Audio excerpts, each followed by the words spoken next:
So much technology. I'm getting nervous. There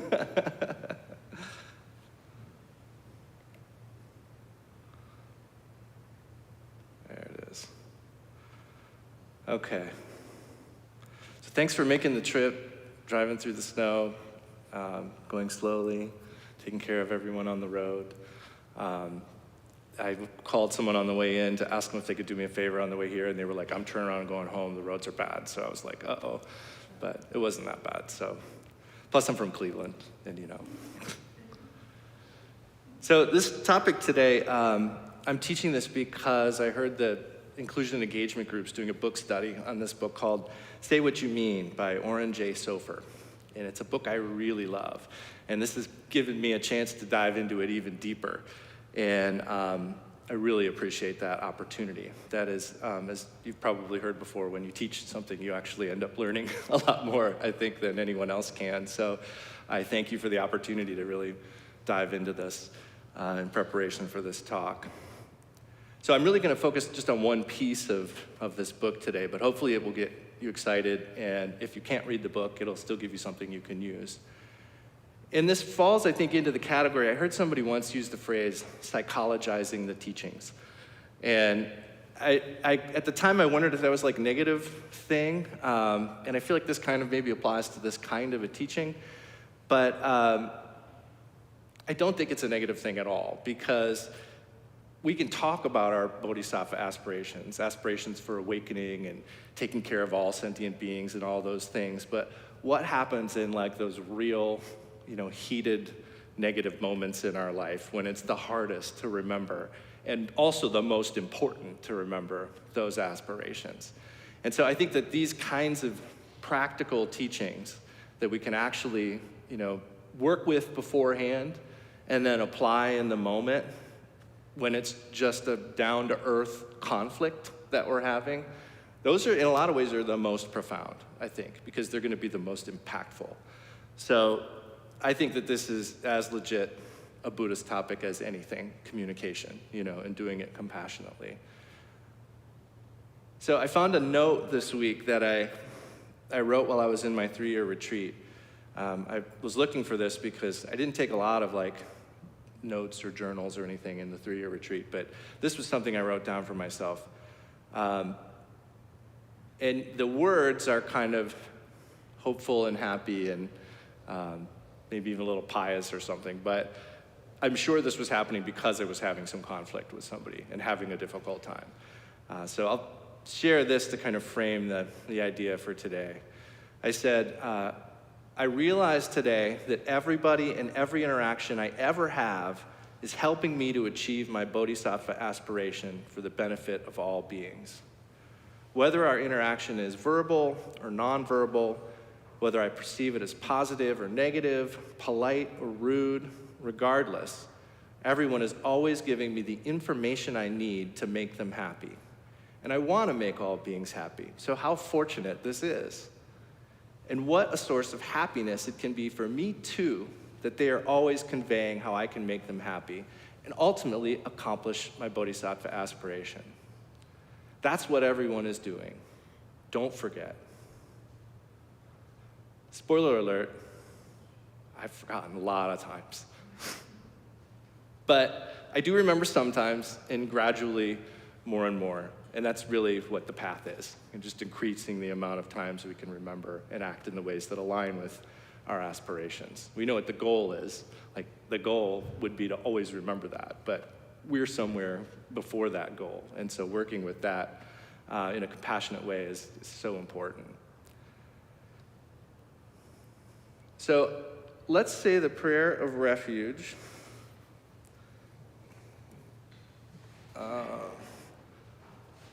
I don't have thank you. There's usually one up here, but thank you very much.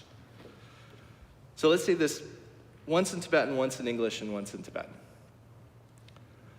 O Sangye Chidang Soki Chodnamla Janchu Bardu Dagni Kyapsuji Daki Jinso Ki Pe Sunam Ki drola penchi sangye drupa sho.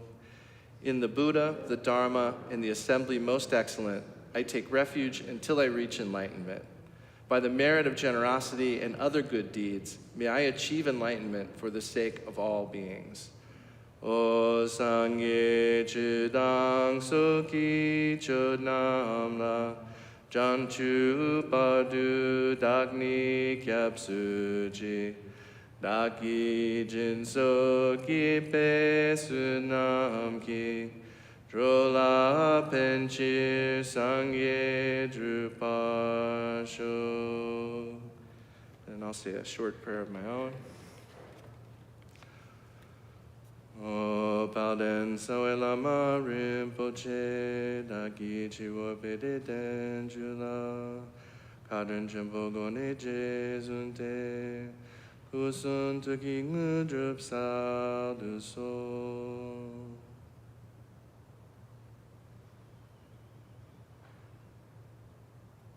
Okay. I was a little worried that the words on here would not be big enough for people to read. How is it in the back? Cool.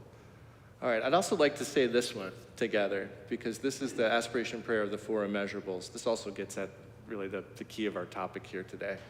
Would it help if I turn it a little bit? Yeah. That's still okay for you over there? Good. All right. So, may all sentient beings have happiness in the causes of happiness. May they be free from suffering and the causes of suffering. May they never be separated from the highest bliss, which is without suffering. And may they come to rest in great equanimity, which is free from attachment and aversion, free from near and far. So this gets at what we're really talking about today, which is the universal need to be happy that we all share. That's the foundation of equality in the Buddhist context, that we all want to be happy. Nobody wants to suffer. We have that in common, all of us. And there's a whole bunch of other needs that can appear on top of that underlying universal need. But that universal need to be happy is what's motivating all of them. So this book, Say What You Mean, is kind of an expansion of a much older book, like, you know, I shouldn't say that in Buddhist context, that could be hundreds of years. A couple decades earlier, a book called Nonviolent Communication by an author named Marshall Rosenberg. And he gave this incredible format for formulating nonviolent speech, right? So I'm just gonna give a quick overview of that. I'm not really teaching NVC today, although you should have kind of what you need to get started here. So the format is saying an observation, then your feelings, then your needs, and then making a request. And there's potential pitfalls with each of these. So with our observations, they're objective and observable. They're not evaluations or judgments. So right from the beginning, to me, this sounds super Buddhist, right? Because what we do is we tie up our judgments and our own ideas and experiences and project them onto what seems to be happening in the external world. So that's one of the first and most important things we do, is try to make sure that we're at least being able to differentiate observable phenomena in our own projections. So that's the first step, is making an observation that's objective and observable. Then feelings. Our feelings need to be emotions, like an actual emotion. They're not our thoughts. They're not, and actually a good sign that you're giving a thought is if it's preceded by like, that, or as. I feel that you're always, that's not an emotion, that's a thought. So a good sign that you're not actually expressing an emotion is those like, that, or as. It's also not what we think others are doing to us. So like an emotion is not, I feel attacked, because that is saying what we think the other person is doing to us. Then we have needs. So because we have feelings, we then recognize that there's a reason we're having those feelings. And that reason is coming from the inside. It's not the other person that's making us mad. We have a need, and because that need isn't being met, we're feeling a certain way. And needs are universal. They're also positive qualities. Needs are not what we don't want. Needs are what we do want. And they're also not strategies, which we can tell because if we're talking about a need that's tied to a specific person, place, time, object, or action, that's a strategy. That's not a need. And then the final step is making a request. And requests are questions, which means we're ready to hear no. Requests are specific. And they're in the positive, asking to do something rather than asking not to do something. So they're not demands. That's kind of the key here. We're actually open to hearing either answer to our question. They're also not vague, so that's one of the key parts of trying to formulate a good request. And they're not, as I said, in the negative. So this is a really kind of a profound practice all on its own to kind of integrate this. But I wanted to give you a basic overview, and today's we're going to focus primarily on needs. And interesting thing about this book, I think, is this author, Oren J. Sofer, wrote this book. He very briefly uses the word Buddhist, maybe just a couple times in the book, because he was a Buddhist monastic for a while and is a teacher in the Vipassana tradition.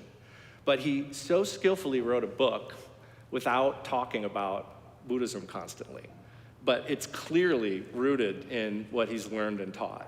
And I think that's brilliant, because that means it's getting to a much wider audience.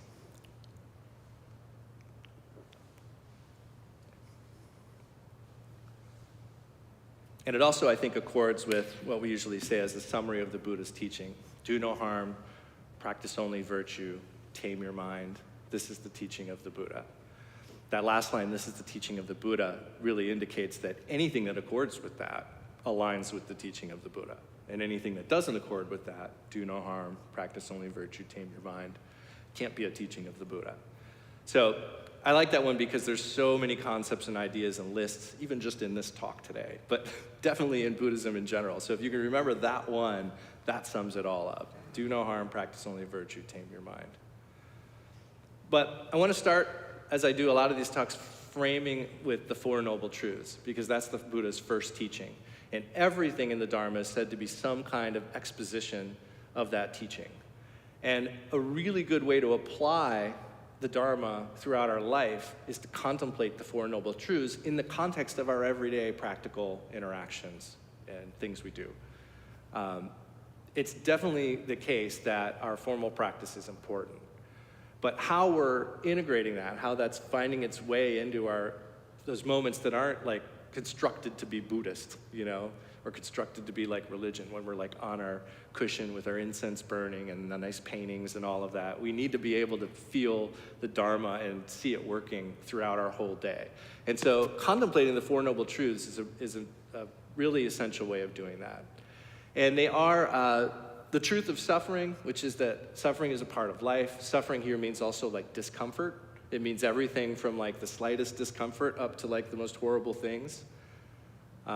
As you can imagine, the slightest discomfort happens a lot more often. So it's actually a really good way to contemplate suffering, because we have those little minor discomforts a whole lot more often.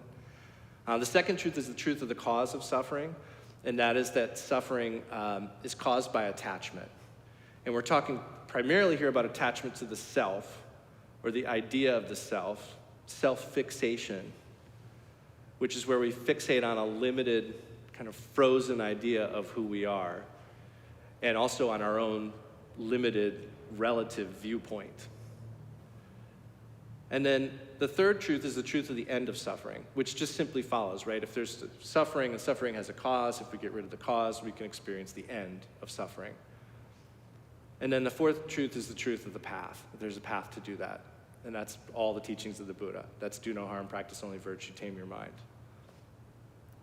So the to-do list of the Four Noble Truths is we need to understand suffering. Suffering is what is to be understood. And other than suffering, the Buddha said, there's nothing needs to be understood. I think that's an important one because we do kind of get hung up on analyzing. I think a lot of us do. And so it's good sometimes to remember that the Buddha said the only thing we need to understand is suffering. That's what needs to be understood. Other than that, there's nothing that needs to be understood. We need to abandon the cause of suffering. That's the to-do with the cause of suffering. That's what's to be abandoned, attachment. And we need to achieve the end of suffering. Other than the end of suffering, there's nothing that needs to be achieved. And we need to rely upon the path. So other than the path, there's nothing that needs to be relied upon. Now, where we make our main mistake, I think, is that we're constantly trying to abandon the suffering. So we want suffering to end, but we habitually forget to abandon its cause. And instead, because of our attachment to ourselves and to comfort, we try to abandon the suffering. So in other words, though we may know that attachment is the cause of suffering, we take most of our actions out of attachment to abandoning even the slightest whiff of suffering. So how are we supposed to understand suffering if we're repeatedly abandoning it in every possible way and just recreating it? So through our fixation on trying to abandon suffering, which when you think about it is most of what we do all day long, over and over we're recreating it. We're literally creating it over and over. And that's samsara, when we talk about samsara, or the cycle of suffering. That's it, you know. And one of our primary ways of seeking to abandon suffering, and therefore losing the opportunity to understand it, is distraction. Distraction is our go-to. You know, distraction is a form of ignorance. You know, it's kind of leading us into ignorance every time we distract ourselves. And the main kind of distraction for us is telling stories. Telling stories is one of the main ways we distract ourselves from the kind of understanding that could actually help us to achieve the end of suffering.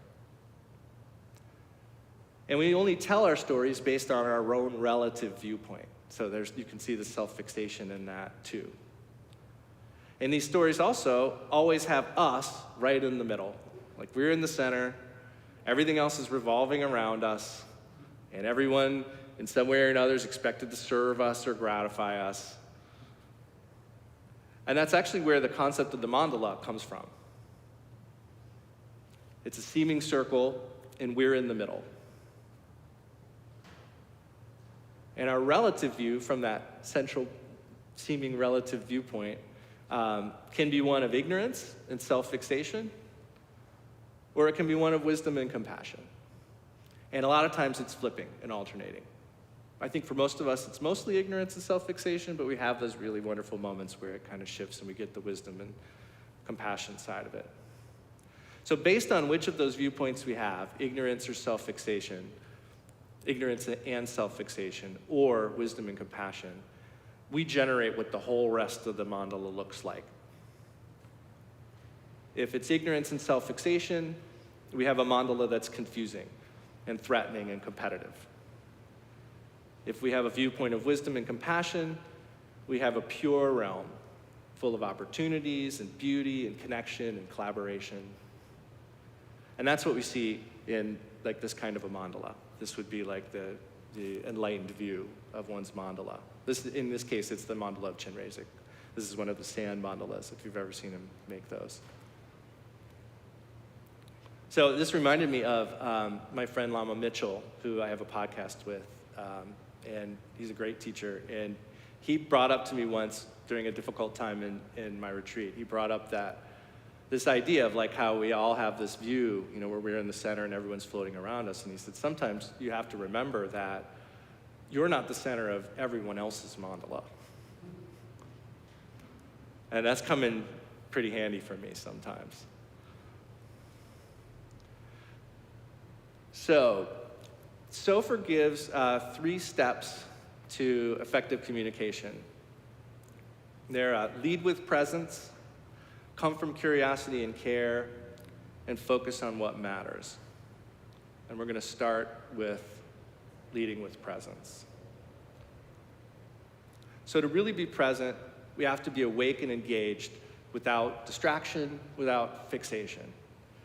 Presence lays the groundwork for connection with our people we're maybe talking with, the people around us, but also just with our environment in general. And one of the fundamental ways we begin to cultivate presence is with mindfulness. In the Buddhist context, that begins with the formal practice of calm abiding meditation, which is taught every Sunday at 10 a.m. downstairs.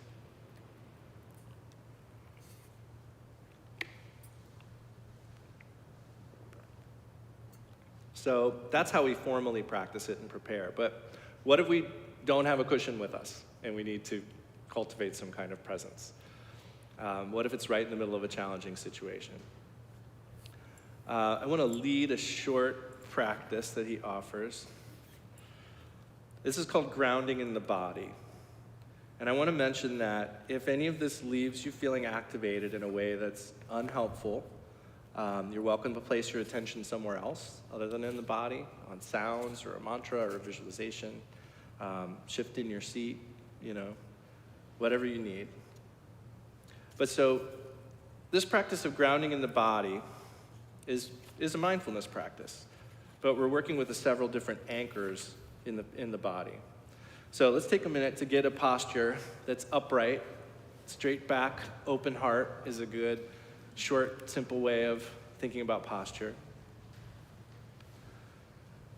And start by feeling any sensation of weight or gravity in your seat. Just gently place your attention on that sense of heaviness in your body. You might notice your body's contact with the chair or the cushion, any hardness or give in the surface you're sitting on.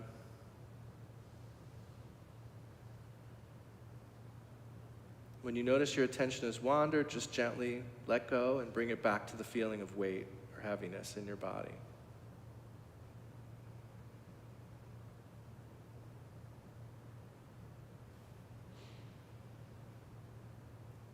Next, bring your attention to the upper body and see how your torso rises from your waist and pelvis. Imagine a line running down the middle of your torso, halfway between your front and back, in the middle of the left and right sides of your body, and place your attention on that line.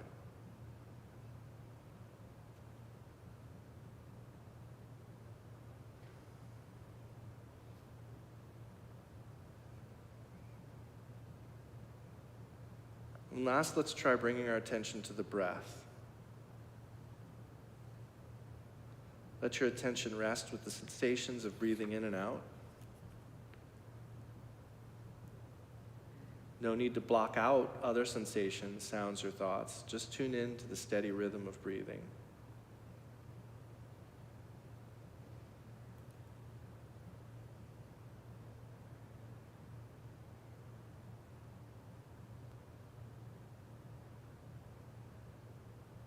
Okay, thank you. So those are just three methods of grounding in the body. And the idea here is we can do a formal practice of it when we're meditating, but we also need to be able to apply it during the day. So one example he gives is in transition, so like walking, driving, things like that. In that type of a setting, we can place our attention, but it's a little bit less of our attention because there's other things we're doing. And then the third way you can do it is literally in the moment of a conversation. Like literally in that moment where we start to spin off into our stories and our distractions, we can bring our attention to one of those places in the body. And so in that case, it's not going to be very much of our attention, and it's probably going to feel a little weird and challenging when we start trying it in the beginning. But it's super helpful to have some kinds of means to build presence in the midst of something that's emotionally charged. So the first part here of leading with presence is grounding. And then the second part he talks about is the power of pace, using pauses for mindfulness and balance. And this really means taking the time to pause if you want. Even asking, can I take a moment to pause? Like a lot of times I know just in general, like I feel the need to keep talking, even if it's not emotionally charged. I think a lot of us have a tendency with other people to feel like you have to keep filling the space with information, But when the conversation is difficult, a lot of times it's really important to take these pauses and take a breath.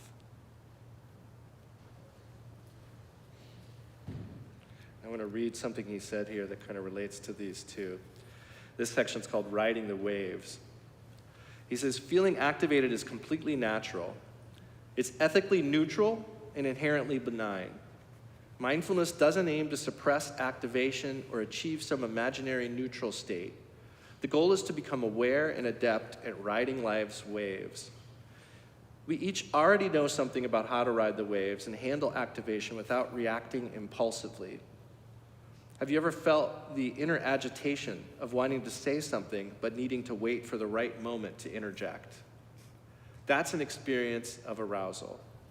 Anytime you relate to that internal pressure wisely, taking a breath, shifting your weight, making a mental note, you're handling the activation. Doing it for even a split second can yield more choice about what to say and when. In effect, awareness lends the ability to steer. It is through mindfulness that we can pause, track the reactivity in our body, and ride the wave rather than be capsized by it. Your ability to ride a wave of activation depends on your capacity to tolerate discomfort. In contemplative practice, every time you observe an itch, a knee, or back pain without immediately jerking, you are developing the inner balance to respond rather than react. If the wave is too big, step back, feel the energy in your body, and allow it to dissipate. The paired practices of pausing and grounding are especially helpful in difficult conversations. Pausing, anything from a micropause to a full breath to a break in the conversation, creates the space to recognize activation. Then, grounding in the body provides an anchor to steady your attention instead of losing your center. And he suggests an exercise here that we're not going to do, but I want to just explain it quickly. He talks about when you notice arousal in conversation, sympathetic arousal, practice subtly pausing and grounding to track that activation. Use whatever methods you've found most helpful and authentic to pause. Take a deep breath, a gesture, or a verbal request. Choose a reference point for grounding awareness in your body, gravity, the center line, the breath. Experiment with widening your attention by orienting to sounds or the space around you. So those are ways that we can lead with presence in the moment. Just some of the ways. Another good thing to do here is when we start to connect and get used to this idea of sympathetic arousal is to learn how that feels in the body. Like for us, like what are our physical signs of arousal? One of the reasons I think this book is so cool is because he puts together mindfulness, nonviolent communication, and somatics. So it's also a lot about recognizing signs in our body. So now the second step here is coming from care and curiosity. And he has a great quote in here, which is, when we are triggered, we are all beginners. So I know a lot of us are hard on ourselves about our practice and the ways that we react out in the world when things get hard. But the fact is that in a lot of situations, there's so much habit, energy behind what's happening that it's pretty impossible that we would react any other way in the moment. And that's why we have to work so hard at preparing and practicing and learning techniques that we can actually start to alter this habit energy that we've been building for this lifetime at least, right? Probably many lifetimes. And that we have this bodhisattva aspiration to be of benefit to all beings and bring them all to perfect enlightenment. When we have the slightest disagreement with others, the first thing we do is we shift to blame and often manipulation. But this never works. And we can think about this from our own side. How does it feel to be told what's wrong with you? Or to be yelled at or commanded to do something, These are things that probably haven't worked with us in the past, so we should have some inkling of the idea that it's probably not going to work with other people either. So So we have this blame problem in our conversations and in our communication. We think every discomfort we have is someone else's fault. And I know for me, it's also like something else's fault. Like, do you ever notice that when like you stub your toe or something, and I catch myself thinking like, how can I make this thing somehow personified so I can blame it? You know? I mean, talk about ignorance, you know? Like, I actually want to blame inanimate objects for my discomfort. So this habit of, when we meet any discomfort, reaching out to blame is, it's a destructive habit, and it's a story that we tell ourselves. And so it's something we need to increase awareness of. We need to wake up to it. That's what Buddha means. The root of Buddha means to wake up. So that's what we're talking about here, you know?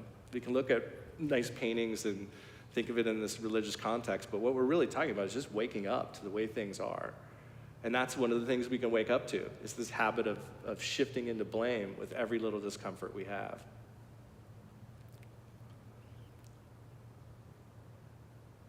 So next he starts to talk about how our view determines our intention. And like we saw in the example of the mandala, our view can shift our entire experience. So to look at that in greater detail, he provides this graph where he shows how our views determine our intentions. Our intentions shape our experiences, and then our experiences confirm and solidify our views. And so spins the wheel of samsara. Or not.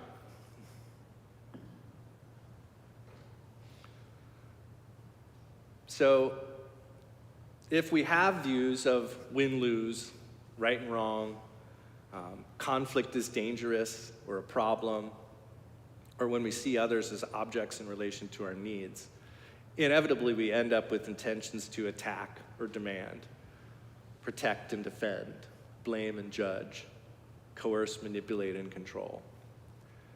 And those type of intentions lead to experiences of fear and anxiety and anger and aggression and shutting down and freezing, judgment, rejection, disconnection, and alienation.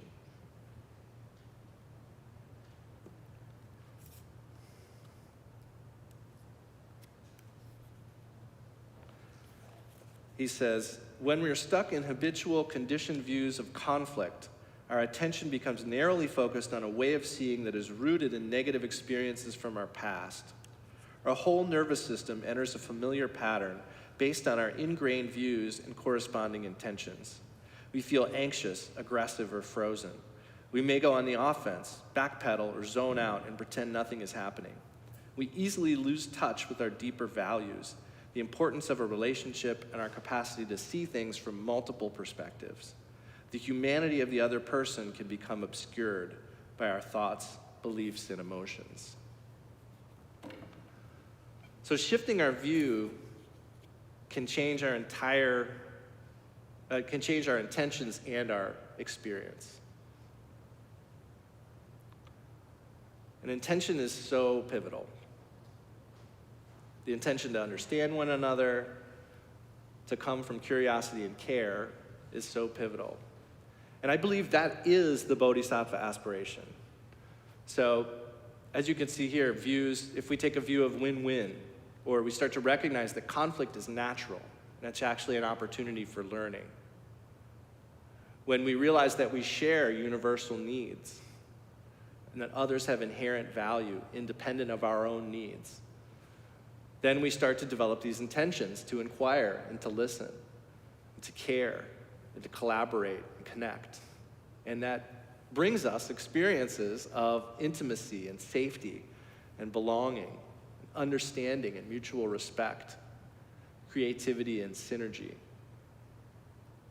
So connecting with curiosity and care, curiosity is presence. Curiosity is awareness. Curiosity is openness. Curiosity is mindfulness. And care is compassion. It's love. The wish for all sentient beings to be happy and for no beings to suffer, for them to create the causes of happiness and not create the causes of suffering. So this is a real-world expression of mindfulness and compassion.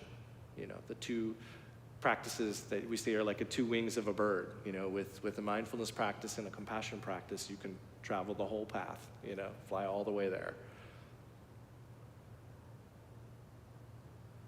So this also reminded me of Khenpo Karthar Rinpoche's teaching that I taught on here about a year ago, when he said, best is to think others have good intentions.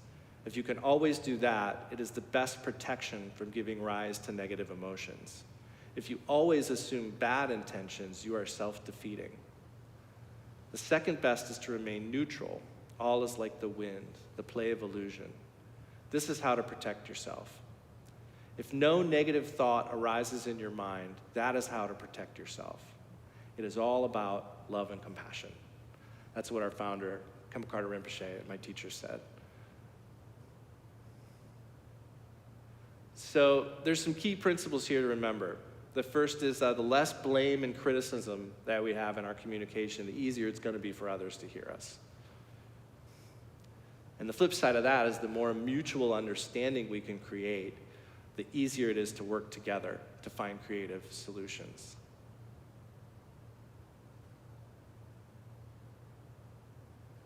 So to make that transition of view from the win-lose view to the win-win view, to come with curiosity and care, we need to continually recognize that everything we do to meet a need.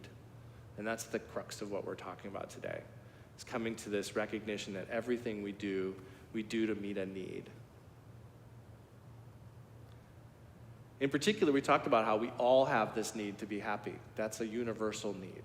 That underlies everything we do. So when we can recognize that universal need, not just in ourselves, but in everybody else, our view can begin to shift. And that brings us to step 3, which is focusing on what matters. And in this case, we're talking about training our attention. That's as Buddhist a thing as you can really say, right? Training our attention to identify human needs and values.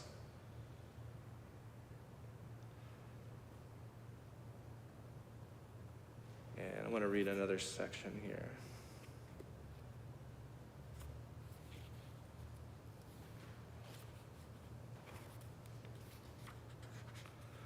So he says, needs are the core values that motivate our actions.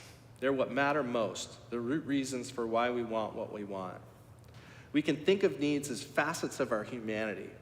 They are universal, positive qualities that animate a flourishing human life. We all share the same needs, though we feel them with varying degrees of intensity and have different strategies to meet them. Anything that's tied to a specific person, place, time, object, or action is a strategy. Some strategies succeed, some do not. Some are wise, some are unwise. Any action can be understood as an attempt to meet many needs. We take a walk for health, relaxation, or to clear our head.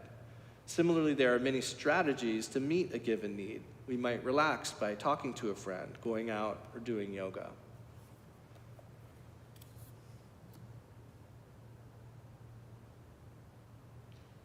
So we talk about the universal need for happiness, then there's all kinds of ways that becomes other more differentiated needs. So Maslow's hierarchy of needs is one way that we can break this down, into a bunch of different needs that all arise from that need to be happy. And there's a much more detailed list in Sofer's book that I'm going to show you here. I know it's probably not readable, but I just want to, if anything, show you the breadth of needs that we can talk about here. And our experience of all of these needs differs person to person. They come in different patterns and different intensities for each of us, but we've all got them. And we can learn to recognize them and to differentiate between them. And he suggests doing this as starting to see life through the lens of needs. And I'm going to read another section of what he wrote here.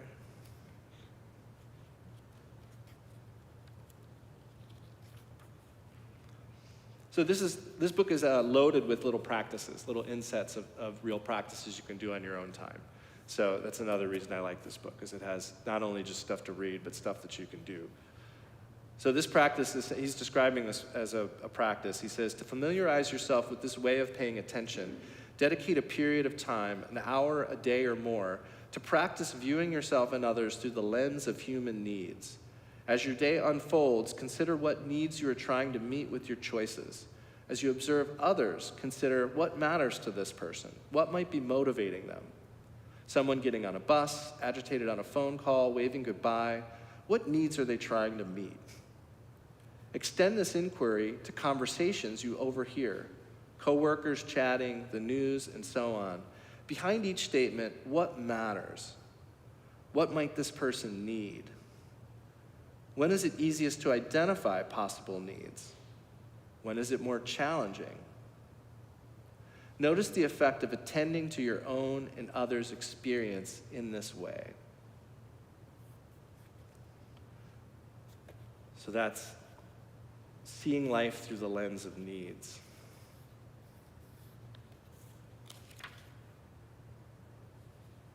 And in order to do that on our own as like a personal practice, he has another recommended method here. He talks about finding a situation where something didn't meet your needs. And it's really important with every practice that we do to, like, when we're examining a situation in life, like something that really happened, to find something that's kind of low stakes. Because we need to start lifting weights with the little weights, So like you don't want to pick like the most difficult thing and start trying to work with that. So you pick like a low stakes situation where your needs weren't met. And you identify what you want, like what was the thing you actually wanted. And then when you figure that out, you inquire, why is that important? What matters about that to us? And if you had it, then what would you have? So this is a way of investigating our needs. And then what happens is when we answer that question, then we ask the same question again. Well, what matters about that? Why would I want that? So we're really trying to get down through what's probably a layer of strategy to the actual universal need underneath. And he says you continue asking that question until you arrive at something that feels like a core value or need. And he says you may feel settled or clear inside when you identify what matters most to you.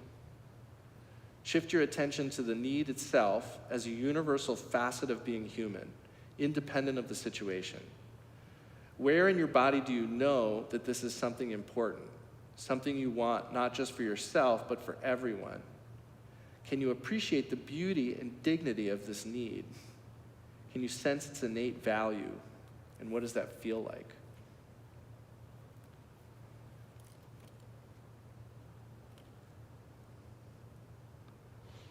So connecting with our needs connects us with the underlying forces that drive our actions, and with everyone, as they're universal. And so these are steps to recognizing needs. Also, it may give us some sort of sense of physical relief when we recognize a need that we're experiencing in ourselves or others. There may be some physical sign of that. Another key here is that needs are stated in the positive. Needs are what I do want, not what I don't want. So as you can see, some real practice has to go into being able to identify needs. One of the things that's required is we need to expand our vocabulary of needs. We need to be able to start to tune into the wide palette of needs there are and be able to differentiate between them. So even just looking, like when that list I showed you earlier is actually an exercise. The exercise is going through a kind of exhaustive list of needs and trying to see how they feel and which ones you connect the most with, or feel need to be met the most. So really trying to expand our vocabulary of needs.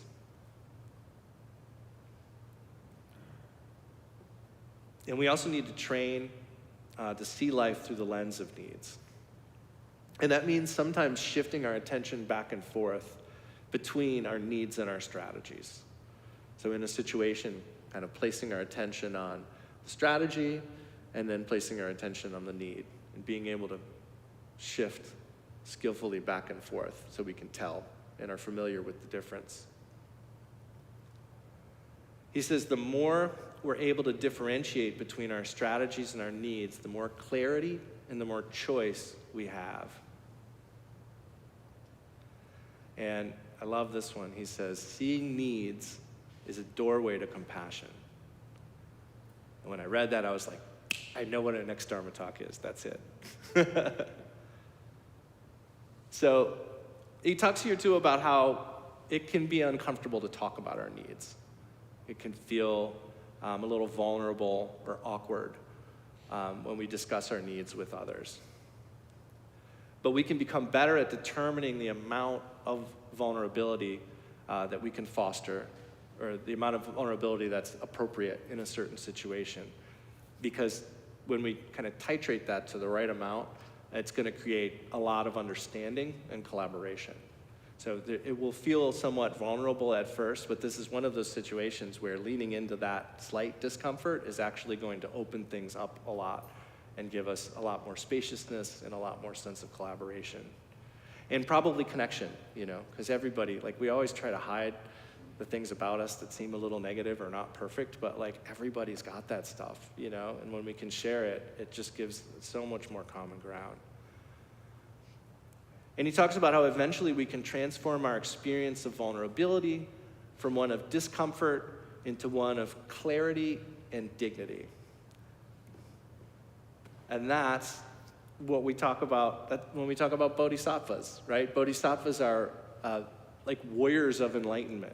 There's this aspect of courageousness to a bodhisattva. And courage comes from, some vulnerability and then still going forward and doing what needs to be done. There's really no situation of courage that doesn't have some aspect of vulnerability to it. And so this idea of transforming our experience of vulnerability into one of clarity and dignity is a great example of transforming our self-centered, self-fixated view into that of an enlightened being, And we can access that now. Because remember, the other side of this is we're already Buddha. We have to try to remember that and see that and go through this process to kind of reveal that. But it's also here right now. So sometimes we have to kind of make a balance between the fact that we're working with methods, but we can't forget that it's already here. It's not separate from us. So we can be bodhisattvas. And the beauty here of needs is that when we think only of our own needs, and whether or not they're met, and by how much, this limits our ability to connect with others and to connect with our spiritual life. So when we think only of our own needs and whether or not they're met and by how much, this limits our ability to connect with others in our spiritual life. That kind of a view keeps us focused on the self, and it keeps us at the mercy of all of life's changes. And this is not a path of inner transformation. That is not the Dharma path. But we mature our relationship with our needs when we can increase our ability to be at peace with our unmet needs. And with that, feeling, being able to place our attention on that feeling of an unmet need without going into stories and distractions and blame. We can bring empathy and compassion to our unmet needs and hold them in our awareness. That can be an anchor for mindfulness. That's taught many places, So instead of fixating on the satisfaction of a need, we can place our attention gently on the need itself without regard to any of the circumstances surrounding it. And this, I think, is neat. Another thing that's neat about this is that needs are both deeply personal and they're universal. So there's an aspect that feels like it's ours in our own situation, and then there's this aspect of pervasiveness for all beings. And I feel like that is the clarity and dignity right there, that sense of deeply personal and universal. So when we relate to needs only in terms of whether they're gratified or not, we're increasing our attachment. Back to the Four Noble Truths, we're increasing our suffering. When we can relate to needs as universal, appreciating them for what they are, we increase our commitment and ability to meet the needs of both ourselves and others. So to jump back to NVC now, since we've gone through all of this. So that's one aspect of the nonviolent communication series of steps, the 4 steps. Those were expressing an observation, not an evaluation. So if somebody's, like you wouldn't say, you're always late. You would say, the last 3 days you've said you'd be home at 5 and you got home at 6. It's something we can all agree on. The second step is a feeling, one of our own feelings, not a description of what we think the other person is doing. So we name our feeling. Then we tie that feeling to a need that we have, our own. It's our need that is bringing about the feelings, not the other person. It's our own need and our own sensation of that need not being met. He talks in this book about how needs are kind of like a smoke detector. It's like you don't need, emotions are like a smoke detector. Like you don't need to be upset that the smoke detector is going off. They're telling you need to check something. Like that's a warning sign that something needs to be checked on. And our feelings can be like that. So the needs are these universal needs. And so when we can connect our feelings to our own needs and actually be able to express it, then there should be some kind of common ground there. Like we should always be able to get behind anybody's needs if we're really talking about a need. If we find ourselves not being able to support somebody when they express a need, we're probably not actually talking about a need yet. So our needs should be something that we all have. So we have observations, feelings, needs, and then the last is making a request, not a demand. And this method is really good for the way we talk, and being able to say things to other people. And it takes practice, and it's clunky, I've been trying it. Luckily, I have a partner that we can do these things together. It's nice if you have people you can try this with, because it isn't the easiest thing. But even if you're on your own, you can still try to do it. So it is helpful.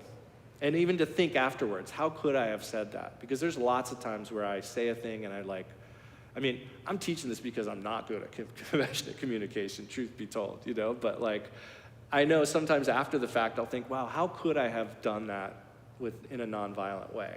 And that's maybe some of the most helpful stuff, is looking back on something that I regretted the way I said it and trying to reformulate it in nonviolent communication, and then try to do that the next time, try to remember to do it in the moment. So it's good for the way we handle things, but it's maybe even more important for being able to understand people who are talking to us in a potentially potentially violent way, because most people probably don't know this method and are maybe not applying it, but we can hear these things in whatever they're saying to us. So we start to be able to hear in judgments an observation. We start to be able to hear what we can kind of translate it, as okay, what's the observation they're actually saying? And when they blame us, it's say you make me feel like whatever, they say a thought. We can start to try to figure out what their emotion is. Maybe we even ask, are you feeling sad? Are you feeling lonely? We can check in to try to better understand them. And then try to figure out what the need is underlying whatever they're saying to us. And then when we get a demand, we can hear it as a request. We can try to hear it as a request. So this is super helpful both ways, both the way we talk to others and the way we can hear other people. And just to wrap up, he has one paragraph in here that just bowled me over because it's just a perfect summation of all of this. He says, focus on what matters and keep your attention flexible. Instead of belaboring the story of what happened, listen for what matters to both of you. If you're hearing demands, internally translate them into requests and respond in a way that honors the other person's needs. When you can identify needs, you have more room to hear one another and think creatively about solutions. So that's really kind of the core of nonviolent communication. And we have a little bit of time left, so if people have any questions, feel free to step up to the question mic, and I will do my best to answer.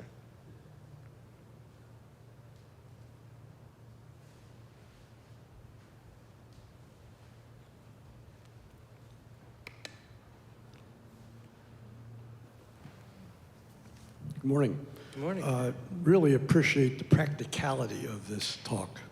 You know, it's like applied Buddhism or something. You know? Yeah. I have a couple comments. You were talking about suffering and translating that into what it feels like. I heard a translation of it as lack of satisfaction.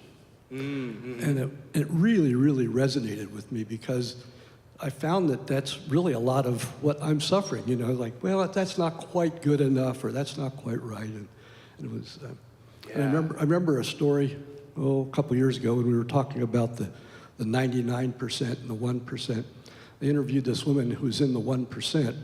She had a lot of anxiety. And they said, what's the problem? And she said, well, I'm in the bottom of the 1%. I mean, there's just no way to get satisfied, you know? And Jeff Bezos, you know, he thought he's going to get satisfied by building the biggest yacht in the world or something, and then he couldn't get it out from behind the bridge, you know? Right. So, I mean, the guy just cannot get satisfied. Well, anyway, my other comment is, oh, guys, there was so much in that book that you revealed to us, but one of the things that resonated with me was this things about recognizing our feelings, being in touch with our feelings, and the body is just communicating so much to us that without having to use our brain, you know, it's just coming out, and I know for a long time I was completely unaware of that concept, but I've gotten better at it. It's refreshing. So, but there's so much. You know, we could have a conversation on that whole talk that you gave. But that was really well, and hopefully we will, because I think that if this book study happens, like that would be great. Because I think the idea is like we all read this and try to practice this here in this building. You know, like so cool. That could be awesome. You know, but yeah, thank you for your thoughts. I really appreciate it. Yeah. Anyone else?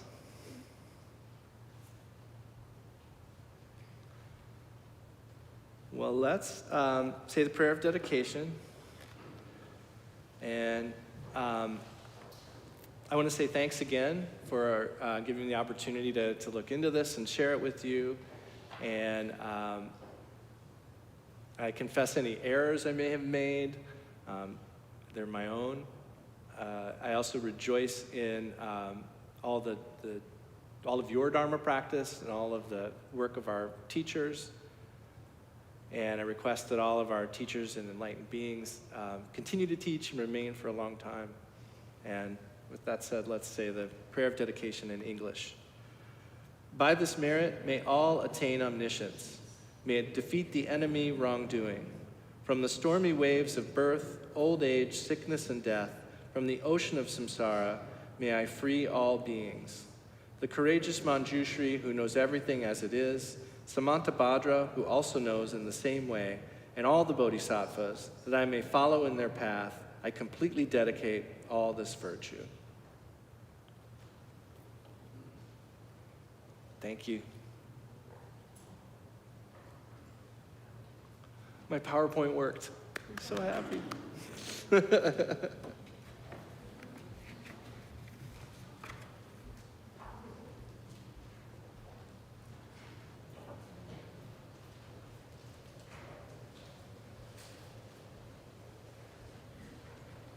Hey, Winnie.